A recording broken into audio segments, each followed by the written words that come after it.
Masih dalam Kompas Aceh, saudara, harga bawang dan cabai merah di pasar pagi Ketapang Aceh Besar naik hingga 100% dari harga biasanya.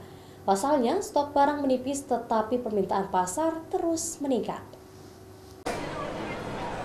Pedagang di pasar pagi Ketapang Aceh Besar mengeluh karena harga sejumlah bumbu dapur terus merangkak naik dalam 3 hari terakhir. Adapun dua komoditi pasar yang mengalami kenaikan adalah cabai merah dan bawang merah. Jika biasanya bawang merah dijual seharga Rp40.000 per kilogram, kini naik menjadi Rp55.000 per kilogram.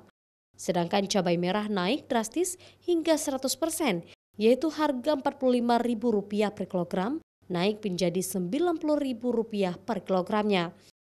Menurut pedagang, kebanyakan petani menjual hasil pertaniannya keluar Aceh, sehingga stok menipis di pasaran. Hal ini dikarenakan permintaan terhadap kedua komoditi itu tengah meningkat drastis. Harga cabai hari ini ecerannya 85 sampai 90. Kenaikannya drastis, yang sebelumnya 60, 50. Pekan ini harga cabai itu dari 60 sampai 90 ecerannya.